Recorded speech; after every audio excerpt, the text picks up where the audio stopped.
debit side credit side နော်ဘယ်လိုချိန်မှာ debit entry system သူတို့သုံးလဲဆိုရင်တဲ့လုပ်ငန်းမှာ transaction အဖြစ်ပြက်လေးတစ်ခုဖြစ်တိုင်းမှာအမြဲတမ်းနာမည်နှစ်ခုထွက်လာလိမ့်မယ်နော်အကောင့်နှစ်ခုရှိတယ်အကောင့်နှစ်ခုကိုဆွဲထုတ်ဘယ်နာမည်ဖြစ်မလဲဘယ်အကောင့်ဖြစ်မလဲအဲ့နှစ်ခုကိုထည့်တဲ့အခါကျရင်တစ်ဖက်မှာ debit ထည့်ရင်တစ်ဖက်မှာ credit ထည့်ရတယ်နော်အမြဲတမ်းစညင်ဘက်မှာသွားထည့်ရတယ်အဲ့ဒါကိုဘာလို့ခေါ်လဲဆိုရင် debit entry system လို့ခေါ်တယ်တဲ့ဟိုမှာဖြစ်ပြဆိုတာဘာလဲဆိုရင်ကဲထားပါတော့ share ဒီရဲ့ပစ္စည်းကိုကုန်ရောင်းမယ်ပေါ့ကုန်ရောင်းမယ်ဆိုတော့လက်ငင်းရောင်းမယ်ဆိုပါဆိုဒါဆိုလက်ငင်းရောင်းမယ်ဆိုရင်ကျတော့ cash စီပေါ့ရှင်းနမူနာပြမယ်နော်ဟုတ်ဒီအောင်ဒီမှာရေးလိုက်ဒါမှမဟုတ်စာရွက်တွေလေးလိုက်မယ်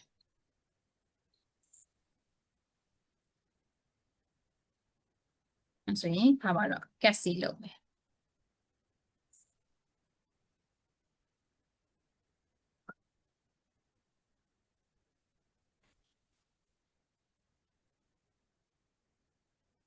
ကက်စီ1000ထားပါတော့အဲ့နှလုံးထဲနဲ့အကောင့်နှစ်ခုဆွဲထုတ်လို့ရတယ်။အဲဆိုရင်တဘောက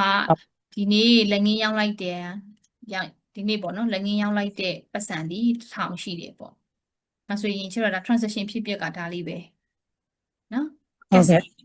လက်ငင်းရောက်အဲဆိုလက်ငင်းရောက်ရင်အဲ့ဒီအကောင့်နှစ်ခုဆွဲထုတ်အကောင့်နှစ်ခုဆွဲထုတ်တော့ cash တစ်ခုရယ်စေးတစ်ခုရယ်အဲ့လိုဆွဲထုတ်ပြီမနော်ကျတော့ noun နေပေါ့ကွာ cash account ရယ်စေး account ရယ်အဲ့လိုလေးဆွဲထုတ်မှာဟုတ်ဆိုရင် account လို့ပြောရင်နှစ်ချမ်းလေနော်ဒါပဲဟုတ် debit credit debit side နဲ့ debit side နဲ့ credit side ညာ credit ဒီ side ပြောရင်ဒါ DR CR အဲ့လိုလာမယ်နော်ဒါကျဲလောဆယ်ဟို site တွေကိုမတင်ရသေးလို့အကြမ်းကြီးအရင်ပြောတာအဲ့လိုအဖြစ်ပြက်တစ်ခုဖြစ်တိုင်းအကောင့်နှစ်ခုဆွဲထုတ်ရမယ်အကောင့်နှစ်ခုထွက်လာလိမ့်မယ်ရှိကိုရှိတယ်အဲ့ဒီအကောင့်နှစ်ခုကတစ်ခုတည်းမဟုတ်နှစ်ခုလုံးရှိတယ်အဲ့ရှိတဲ့ထည့်ပြီးသွားရင်ကဲဆွဲထုတ်ပြီးသွားပြီနှစ်ကောင့်တော့ရှိပြီဟုတ်ပြီအဲ့ဆိုရင်ဒီ cash ကဘယ်ဘက်ကိုဖြစ်မလို့စဉ်းစားရတော့မှာနော်ငွေတွေဝင်လာတယ်ဆိုရင်ကျဲတော့ငွေတွေဝင်ရင် debit ရိုက်တယ်ငွေထွက်ရင် credit ရိုက်တယ်ဒါခဏလေးကြည့်ရမှာအဲ့ဆိုရင်ငွေဝင်ရင် debit ဆိုရင်တစ်ဖက်မှာဒီအကောင့်က debit ထည့်ရင်ကျန်တဲ့အကောင့်က credit ထည့်ရတယ် credit ဟုတ်အဲ့လိုစညင်ဘတ်ထည့်မှာကြိုက်တာ debit entry ဆိုတာနော်သူ့လည်း debit ထည့်သူ့လည်း debit ထည့်ရင်မှားသွားပြီမရအောင်တစ်ခုက debit ဆိုရင်တစ်ခုက credit တစ်ခုက credit ဆိုရင်တစ်ခုက debit အဲ့လိုမျိုးဘယ်နဲ့ညာနဲ့မျှနေရ balance ဖြစ်နေရချိန်ခွင်လူပေါ့ချိန်ခွင်ရှာလူပေါ့တစ်ဖက်ကထည့်ရင်တစ်ဖက်ကလည်းထည့်ရမယ်ဆိုရင်ချိန်ခွင်လေးက balance ဖြစ်နေတာ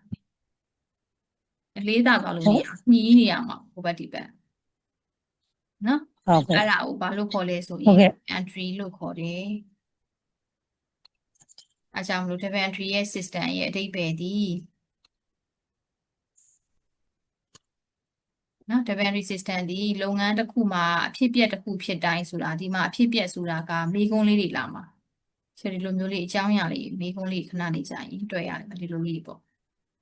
ဟော machinery ဝယ်ပါတယ်9000နဲ့ဝယ်လိုက်တယ် cash နဲ့ဝယ်တယ်အဲ့လိုလာမယ်အဲ့ဒါတွေကဖြစ်ပြက်လေးတွေပေါ့ဒီပတ်စံတစ်ခုကဘာအကြောင်းအရာဖြစ်သွားလဲဆိုတဲ့ဟာလေးတွေပေးထားမှာအဲဆိုရင်အဲ့ဒီရဲ့တစ်ခုအစာကြောင်းလေးတစ်ကြောင်းတွေးတာနဲ့အကောင့်နှစ်ခုဆွဲထုတ်ပါမယ်ဟောဒါဆိုချင်ဒီမှာဘယ်အကောင့်ရေးကို plan လေးတွေထားပြီးတာနော်အဲဆိုဘယ်အကောင့်နဲ့ဘယ်အကောင့်ဖြစ်မလို့ပြီးရင်ဘယ် website ထည့်မလဲအဲ့လိုမျိုးလေးဆွဲထုတ်ပါမယ်နော်ဒါကြောင့် debit entry system ဒါဒီ transaction ဖြစ်ပြတစ်ခုဖြစ်တိုင်းအကောင့်နှစ်ခုအနည်းဆုံးပေါ့နော်အနည်းဆုံးအကောင့်နှစ်ခုရှိတယ်သုံးခုလည်းရှိနိုင်တယ်အဲ့တော့တစ်ဖက်မှာ debit သွင်းရင်ကျန်တစ်ဖက်မှာ credit သွင်းရတယ်နော်အဲ့ဒါဒီ debit entry system နှစ်ခုလုံး debit ဆိုရင်အဲ့ဒါနှစ်ဆအဲ့ဒါတက်သွားပြီနော်အဲ့ဒါအမှားရှာရင်နှစ်ဆဖြစ်သွားတယ်စိုက်မထည့်နှစ်ဆနောက်ပိုင်းကျအဲ့ဒါကြီးပြန်စစ်ရတယ်အဲဆိုရင်အဲ့လိုမျိုး debit entry ရပြီဆိုရင်ခုနလိုမျိုးအကောင့်တွေ၄မျိုးခွဲလိုက်ကို personal ရှိတယ် real ရှိတယ် expense ရှိတယ် income ရှိတယ်ခုနကကျွန်တော်၄မျိုးချက်ခဲ့ပြီလေ တန်းရှိ လူပုဂ္ဂိုလ်နဲ့ဆိုင်တာရယ် ဟု ပို တ် င် ကဲ့ ဆိုင်မှုပစ္စည်းတွေရယ်အသုံးစရိတ်စရင်းရယ် income စရင်းရယ်ဆိုပြီးတော့၄မျိုးချက် ငွေ ခဲ့အဲ့ဒီရယ်၄မျိုးထဲမှာပါစင်တယ်ဆိုတာ ဟု လူ တ် နာမည်တွေတွေ့ရင်ပါစင်တယ်လို့မှတ်နော် real ဆိုရင် access တွေနာမည်တွေလေ၉မျိုးရှိတယ်လားနန်းကားနဲ့ဆက်ကောကားနဲ့ ကို ဆက် မျိုးဟုတ်ကဲ့ နော်အဲ့ဒါတွေက real မျိုး အဲ့ဒါ စာတွေ ဆက် ပါ ကော ဝင် ဟုတ် မယ် ကဲ့ real ဆိုရင်ဒီပုံစံနဲ့မှတ်မယ်ဟော expand ဆိုရင်ခုနကကျွန်တော်အများ ဟုတ် ကြီးပဲရှိတယ်ဒီပါချေကနေဟိုအောက်ထိနော် expand ဟုတ် general expand တွေရှိတယ် income က6ခုရှိတယ် income 6မျိုးရှိတယ်ဆိုတော့အဲ့ income တွေကနာမည်တစ်ခုတွေ့တာနဲ့ credit side အဲ့လိုလာမယ်နော် ဟုတ် nature တွေပေါ့ nature ဟုတ် ဆိုတာ ကဲ့ ဒီသူ့ရဲ့သဘာဝအရာကိုဒီလိုထည့်ကိုထည့်ရမယ်ဆိုတဲ့သဘောပေါ့ပုံသေးနည်းပေါ့နော်အဲ့လိုမျိုးလေးမှတ်ထားပြီးတာ ဟုတ် အဲ့ဒါမှသူ့ဟာနဲ့သူပြန်ကြိုက်သွားတခါလေးကျရင် expand ကြီးကဘာလို့ ဟု debit တ်ကဲ့ လဲပေါ့နော် income ကြီးကဘာလို့ credit လဲပေါ့များသောအားဖြင့်တော့ကျတော့ဒီ account တစ်ခုမှာဒီ account လေးမှာ debit ဆိုရင်များသောအားဖြင့်တိုးတဲ့ဘက်ပေါ့နော် debit ဆိုတာတိုးတဲ့ဘက် ဟုတ် ဒီရဲ့ credit ဆိုတာလျော့တဲ့ဘက်လို့တစ်ခါလေးကျတော့လေအလွယ်ပြောကြတယ်နော်လျော့တဲ့ဘက်ပေါ့ ဟုတ်ကဲ့ ဒါပေမဲ့တစ်ခါကျတော့သူ့ရဲ့ပေါ်မှာမူတည်ပြီးတော့မှဟိုတိုးတာလျှော့တာလေးကပြန်ချိန်ရတယ်အဲ့တော့အဲ့လိုမျိုးကြီးလည်းအသေးမှတ်လို့လည်းမဖြစ်သေးဘူးပေါ့နော်အဲ့တော့ဘယ်ဟာကျ ဟုတ်ကဲ့ တော့အဲ့ဒီရဲ့တိုးတယ်လျော့တယ်ကျတော့ဒီ real ကတော့မှန်သွားတယ် real အတွက်ကကောင်းနေတာကျတော့အဲ့ဆိုရင်လေဒီလိုမှတ်ကျတော့ကဒီမှာ expand မျိုးစားနဲ့ income မျိုးစားတွေ့ရင်ပုံသေးနည်းဒီပုံသေးပေါ့ပုံသေးတစ်ဖက်ပဲရှိမှာနှစ်ဖက်မရှိဘူး expand ဆိုတာနဲ့အမြင်ပုံသေးပဲထည့်ပလိုက် debit ထည့်ပလိုက် ဟုတ် နော်ဘာလို့ဆိုတော့ ဟုတ်ကဲ့ သူ့ကိုပုံသေး debit ထဲမှာသူကအသုံးစရိတ်စီးကြီးကိုနော်အသုံးစရိတ်စီးကြီး ဟုတ် ဆို ကဲ့ ခုနဆိုပါစို့ရှင်မီတာကပေးလိုက်တယ်လေ electricity နော်မီတာကလေးချဆွဲလိုက်မယ် electricity အဲ့ဒီအကောင့်လေးရှိတယ်အဲ့တော့သူ့မြင်တဲ့ဘက်ထည့်ရမှာ debit လေ ဟုတ်ကဲ့ အမီတာကချက်ထားပါတော့900ကျမယ်ဆို debit ဆိုင်မှာ900ထည့်မီတာကပေးရတယ်ဆိုတာပတ်စံပေးရတာလေပတ်စံ ဟုတ် နဲ့ ကဲ့ ပေးရတာအဲ့ဆိုရင်ဒီ account တစ်ခုရတိုင်းအမြဲတမ်းချက်တော့ debit entry ဆိုတာနှစ်ခုဖွင့်ရတာ account တစ်ခုတော့ရပြီ expand မျိုးစောက်ဖွင့်ပြီးပြီနောက် expand က cash account ဖွင့်ရ cash မျိုးစောက်ဖွင့်ရမှာအဲ့ဆိုရင် cash ကိုကြတော့ သူက debit ဆိုရင် auto ဟိုဘက်က automatic ပဲရောက်သွားမှာ credit credit credit ပဲထည့်ကိုထည့်ရမှာနော်အဲ့ဒီသဘော ဟုတ်ကဲ့ အဲ့တဲ့အတွက်ပုံသေးနည်းဒီ expand မှန်နေမြ debit ကိုပဲထည့်သူကပုံသေးပဲရှိတယ် debit ပဲ credit မရှိဘူးနော်ဘာလို့လဲဆိုရင်ပတ်စံနေနဲ့ဆိုရင်ကုန်သွားလို့ဟောအဲ့ကျတော့ကြည့်လိုက်ကျွန်တော် cash ဆိုတာ real မျိုးစား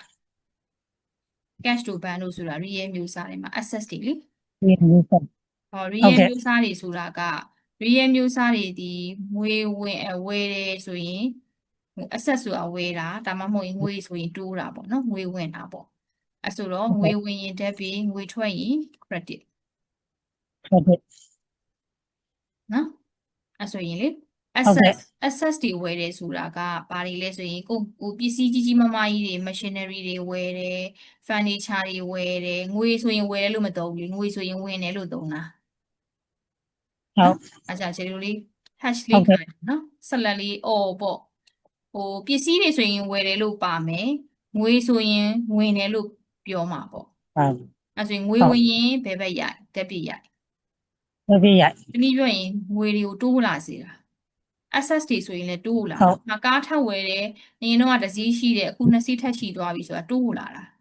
အဲ့ဆိုရင်တိုးရင် debit သူက increase တွေဖြစ်ရင် debit decrease ဆိုရင် ဟုတ် credit ကဲ့ အဲ့လိုသွားတယ် credit နော်အဲ့တော့ပိုင်ဆိုင်မှုတွေထားမှာတော့ကိုယ်ကားရဲ့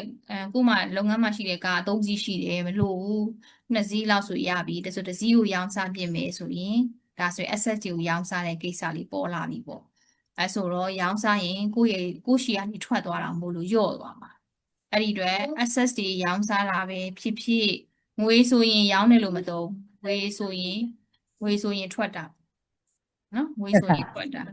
အဲ့ဆိုရင်ငွေထွက်ရင်ဘယ်ဘက်လဲ credit credit နော်ပြန်ရှင်းပြမယ်နော် ဟုတ်ကဲ့ နည်းနည်းလေးဟိုဖြစ်နေ ဟုတ် ဒီလိုအစီအမံမဲ့ရင်ရှင်းလိုက်တော့မှချင်းလူပုဂ္ဂိုလ်တွေ့တာ ဟု နဲ့ တ် ဘယ်လိုမှတ်မလဲဆိုရင်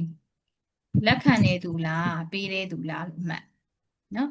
ဒီပစ္စည်းဒါ ဟု မှ တ် မဟုတ်ဒီပတ်စံ ဟု ကို တ် လက်က ကဲ့ ခံနေသူလား giver လား receiver လား giver လားလက်ခံသူဆိုရင် debit ရိုက်မယ်ပေးတဲ့သူဆိုရင် credit ရိုက်မယ် ဟုတ်ကဲ့ဟုတ် နော်အဲ့ဆိုရင်ရှယ်လူ ဟုတ် ကြီး ကဲ့ လိုလေးချက် personal မှာဆိုရင် receiver လက်ခံသူဆိုရင် debit giver ပေးတဲ့သူဆိုရင် credit ဟုတ်ကဲ့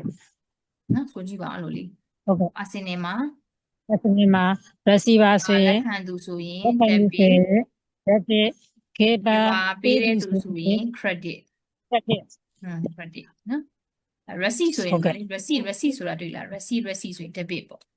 debit ဆို debit တော့ ဟုတ်ကဲ့ ဒီပဲများတဲ့ဘက်လို့သတ်မှတ်တယ်နော် giver ဆိုရင်ပေးတဲ့သူ credit ပေးတဲ့သူ credit ဟုတ်ကဲ့ percentage ဆိုအဲ့လိုလေးကြက်မယ် real မျိုးစားတွေဆိုရင် access တွေကိုဝယ်တယ်ဆိုရင် debit access တွေကို Yes. ရောင်းစားရင် credit credit အဲ့လိုလေးတက်တစ်ပိုင်းကြက်မယ် access ကိုတက်ကြက် ဟု မယ်နော် ဟုတ်ကဲ့ access တွေဝယ်ရင် debit တိုးလာလုပ်ငန်းထဲမှာထပ်တိုးလာ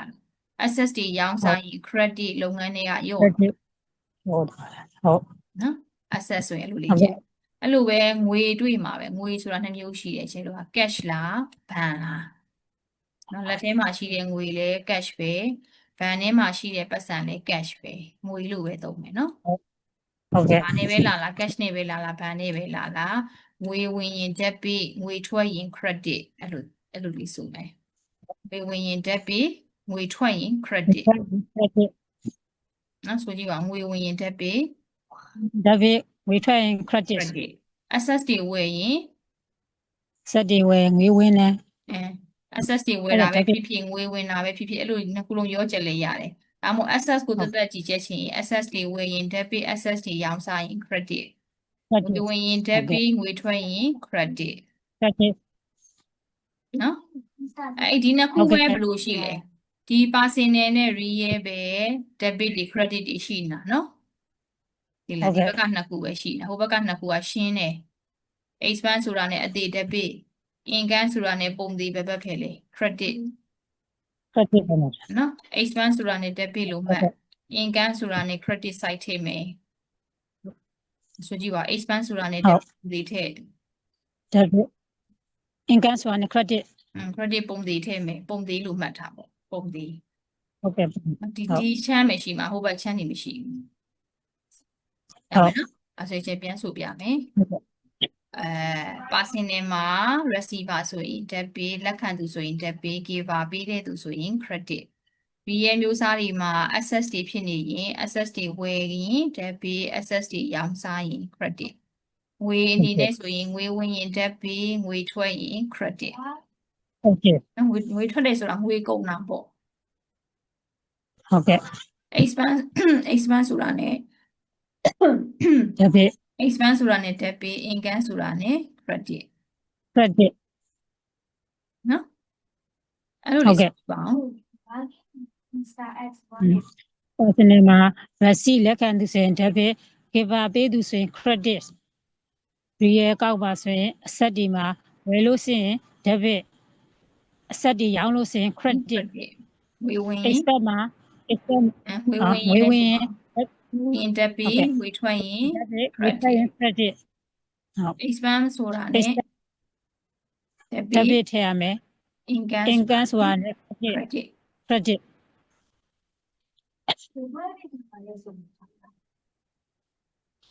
နိုင်နော် ဟုတ်ကဲ့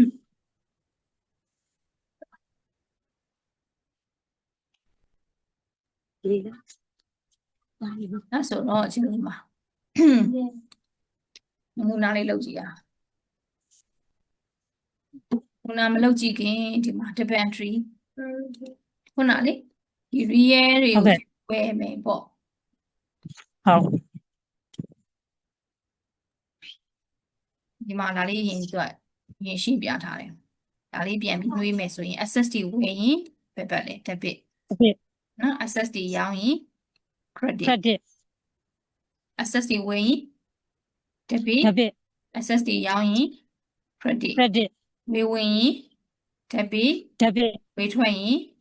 credit credit နော်အဲ့ site တွေကရနေရမှာ ဟုတ်ကဲ့ အဲ့ဒါဆိုတော့ချက်ဒီမှာသူက inventory လေးကိုရှင်းထားတယ်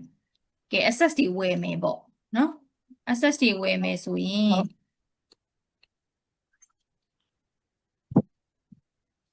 သူကဒီမှာနှစ်မျိုးရှိတယ်ဝယ်တာကလေဘယ်ပစ္စည်းပဲနေနေ access ပဲနေနေကုန်ပစ္စည်းပဲနေနေဝယ်ရင်လက်ငင်းဝယ်ရှိတယ်အကျွေးဝယ်ရှိတယ် ဟုတ်ကဲ့ လက်ငင်းဝယ်ရှိတယ် credit အကျွေးဝယ်ရှိတယ် credit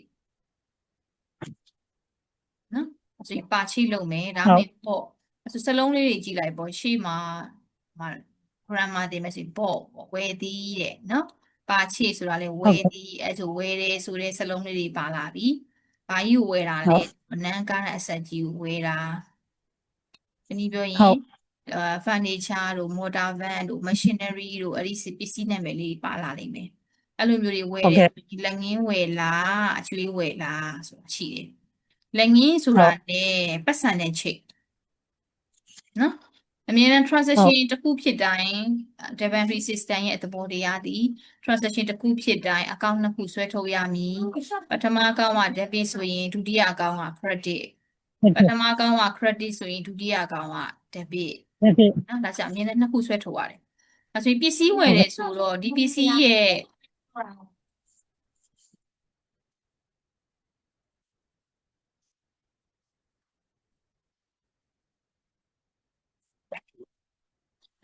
ငါတို့ချင်းကြိုက်တယ်ဟိုကရလို့မယ်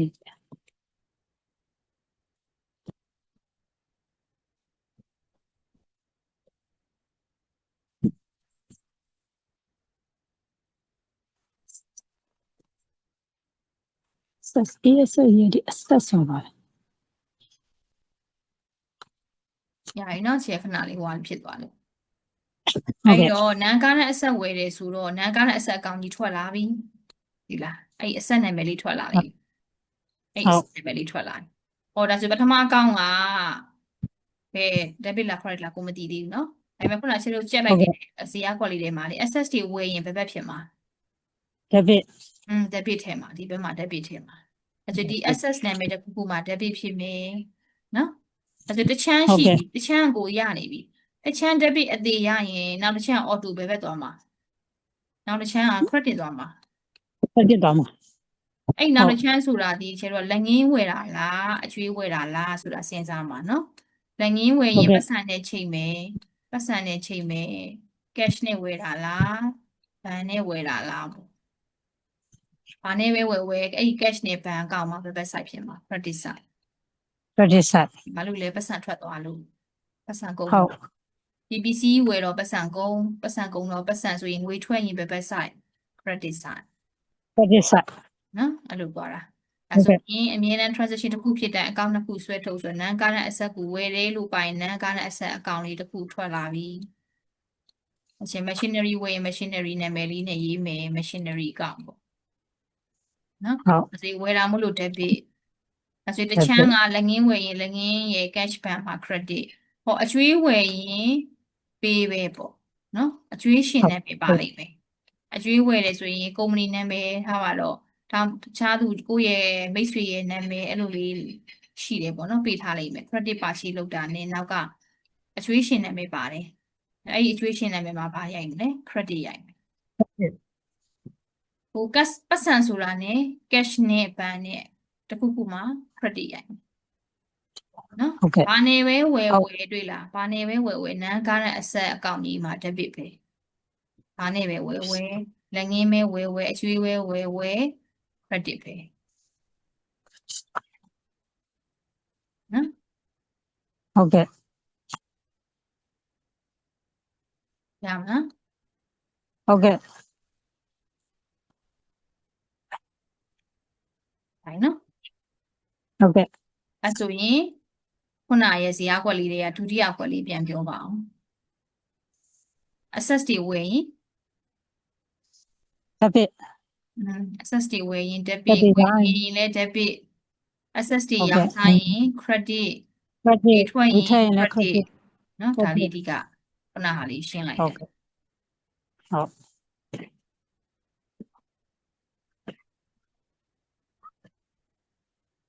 ဆိုရင်ကျွန်တော်တို့ခုဒါကြတော့ဘာနာလေးဒါပြီးကြမှာသွားတော့မယ်ရှုပ်သွားမှာဆိုလို့ဒီရင်ဆိုကဲကျတော့ XML လေးလုပ်ကြည့်အောင်ခုနဟာလေးတစ်ခုလေးရှင်းပြီးတာနဲ့တစ်ခုကို exercise လုပ်ကြည့်မယ်နော် ဟုတ်ကဲ့ ဆိုရင်ခုကြည့်သူ့ရဲ့ transaction လေးဖြစ်ပြီးအဖြစ်အပျက်တစ်ခုဖြစ်ပြီးပေါ့ဝယ်တယ်နော်ဘာကြီးဝယ်တာလဲဆိုတော့ machinery ဆိုရင် access မနေဘူးလား ဟုတ်ကဲ့ဆက် access ပိုင်ဆိုင်မှုလေးတစ်ခုခုဝယ်လိုက်ပြီဘာနဲ့ဝယ်လဲငွေနဲ့ဝယ်တယ်တဲ့နည်းနည်းလက်ငင်းဝယ်တာပေါ့ကွာ cash နဲ့ဝယ်တယ်ပတ်စံပေးဝယ်တယ်ပေါ့တဘောကတော့နော်ဘယ်လောက်တန်လဲ$9,000 $5,000နော် in cash တဲ့ဆိုရင်အမြဲတမ်း transaction တိုင်းမှာ account နှစ်ခုဆွဲထုတ်နောင်နှစ်ခု noun ပေါ့ noun ဆိုတာ nan နေပေါ့နော်အလွယ်နည်းပြောမယ်ဆိုရင် nan ခြေလို့ပါလဲအင်္ဂလိပ်စာဆိုရင်လေ nan ဆိုတဲ့စက်လုံးလေးတွေပေါ့ဟို machinery နဲ့ဗာနဲ့တွေ့တယ်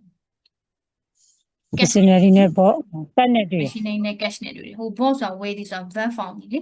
နော် verb ကြီး ဟုတ်ကဲ့ noun နှစ်ခုnoun နှစ်ခုကိုအင်္ဂလိပ်စာတင်နေအင်္ဂလိပ်စာတင်တာဖြစ်သွားရင် noun နှစ်ခုနှစ်ခုဆွဲထုတ်နော်အဲ့ဒါလေးဒီ account နှစ်ခုပဲ ဟုတ်ဆိုရင်ဒီမှာ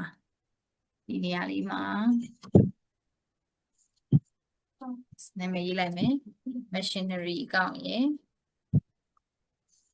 ဒီဘက်က account လေးရ cash account နော်ဆိုရင်အဖြစ်ပြက်တစ်ခုဖြစ်တိုင်း account နှစ်ခုဆွဲထုတ်နာမည်လေးဖော်နာမည်ကဘာရေးတင်လဲပေါ့ကွာလို့စဉ်းစားပေါ့ဆိုရင် machinery ဝယ်တာမို့လို့ machinery ကနော် access လို့မရေးဘူးနော်အဲ့ဒီနာမည်ပဲရေးပါပစ္စည်းနာမည်ပဲရေးပါပြီးရင်ဘာနဲ့ဝယ်တာလဲလက်ငင်းလားအကျွေးလားလက်ငင်းဆိုရင် cash လားဘဏ်လားပေါ့ခုဒီမှာ cash ပေးထားလို့ cash လေးဖွင့်လိုက်ဘဏ်ပေးထားရင်ဘဏ်နဲ့ဖွင့်ပေါ့နော်ဆိုရင်ခုနကကျတော့တက်ခဲ့ပြီးပြီလေဝယ်တာဆိုရင်ပစ္စည်းဝယ်တယ်ဆိုရင် access တွေဝယ်ရင်ဘယ်ဘက်ဆိုင် debit side access တွေဝယ်ရင် debit side ဟုတ်ကဲ့သူက debit ဆိုရင် automatic cash account မှာ credit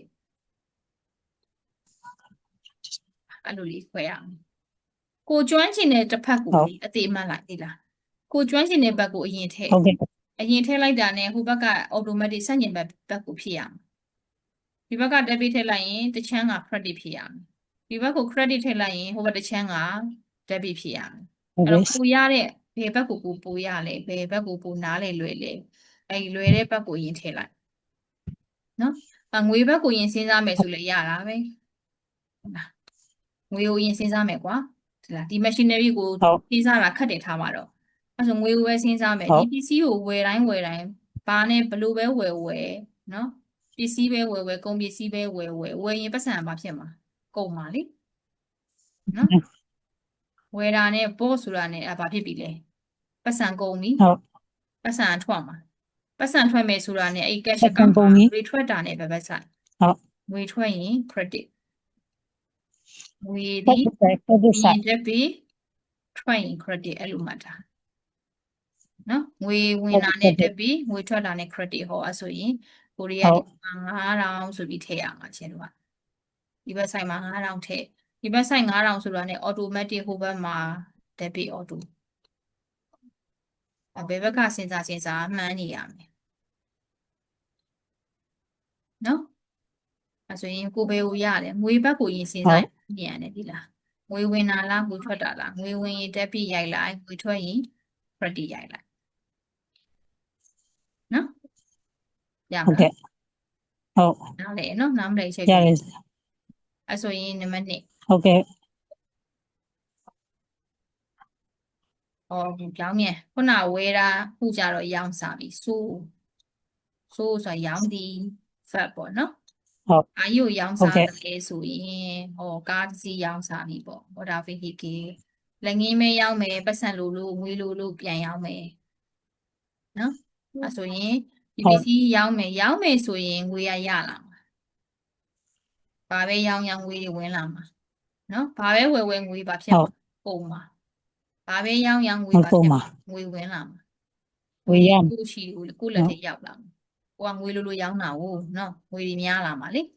ဒီဝင်လာမှာဒါကြောင့်ကိုဘက်ကလွယ်လဲပေါ့ အဲ့ဆိုရင်ဒီစာကြောင်းရဆိုရင်အကောင့်နှစ်ခုဆွဲထုတ်တော့နောက်နှစ်ခုပေါ့ motor vehicle ရယ် cash account ရယ်ဆွဲထုတ်မယ်အဲ့ဆိုရင်ကိုကမေးခွန်းတစ်ချောင်းတွေးတာနဲ့အကောင့်နှစ်ခုရဲ့နာမည်လေးကိုအရင်ရှာနော်အဲ့ဆိုရင်ဒီမှာဆိုရင် motor vehicle account ရယ် cash account ရယ်ဆွဲထုတ်ပါမယ်ပေါ့တည်သွားပြီပြီးပြီဆိုရင်ဘယ်ဘက်ကိုအရင်စဉ်းစားမလဲလွယ်တဲ့ဘက်ကိုစဉ်းစားလွယ်တဲ့ဘက်က debit ဆိုရင်ကျန်တဲ့ဘက်က credit နော်အဲ့ဆိုရင်ဒီနေရာမှာအကောင့်နှစ်ခုဆွဲထုတ်လိုက်ပြီ motor vehicle အကောင့်ရယ်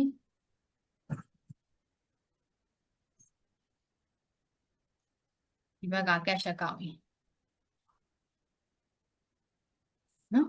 အဲ့ဆိုရင်ဘယ်ဟာပိုးလွယ်တော့ငွေပါဖြစ်မှာ ဟုတ် လေ ကဲ့ ငွေဝင်မှာနော်အဲ့တော့ငွေဝင်ရင် ဝေဝင်မှာ debit ဟုတ်ကဲ့ ငွေဝင်ရင်ထုတ် ကဲ့ တာအဲ့ဆိုတော့ဒီဘက်မှာ3ထားတယ် ဝေဝင်မှာဆိုရင် မှာ3ထားအော်ဒီဘက်မှာ debit ဆိုတာ ਨੇ auto ဘက်က credit နော်ညီနဲ့ site က balance ဖြစ်နေရမှာ debit ဆိုရင်ဟိုဘက်က credit ဟုတ်ကဲ့ ဆိုတော့ဒီဘက်မှာဒါ credit